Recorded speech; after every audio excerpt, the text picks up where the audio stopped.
outlined, and I won't go into them today to bore you to death. But what I will say is that our job as the police is that once something does happen, it's our responsibility to do the very best that we can to find the offenders and arrest them, to stop them from continuing to do what they do.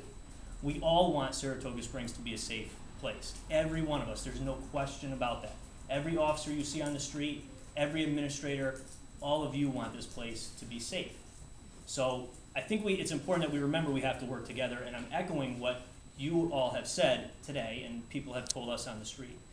We hear good ideas from everywhere. It was unexpected to hear the gentleman come up here and talk about the taser cameras that are officer worn. In fact, we have taser Axon Flex cameras. The same thing that he was talking about. We did a pilot study last year where we had a camera, we used it for 6 months, decided it was something we wanted to do, started the process to purchase them, and they just came in. Now we need policies, we need procedures, we need training to get that out on the street. It's not like CSI where we snap our fingers and we have DNA back or we have all this technology. It just does not work that way.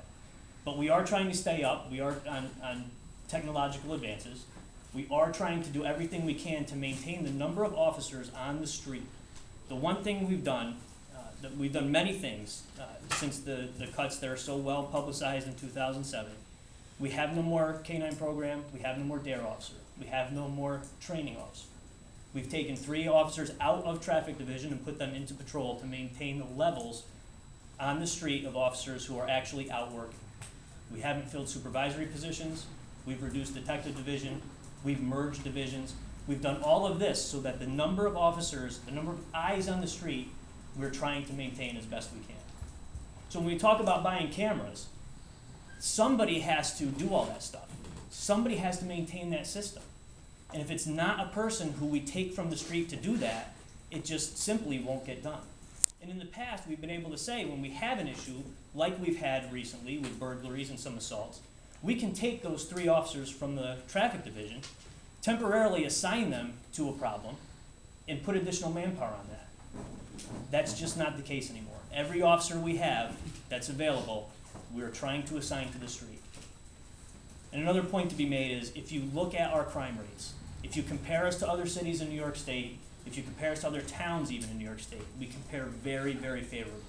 And I would hate to see us get into a situation where we are thinking things are more dangerous than they are. We still need to maintain our safety. We always have to be vigilant, and we, the police, need to do a very good job when something does happen.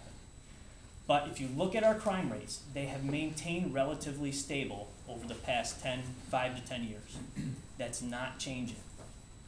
These things that come up, they get a lot of press. It keeps us in our mind, and perhaps that's a good thing for us to remember that. There is no bubble around Saratoga Springs. These things can happen.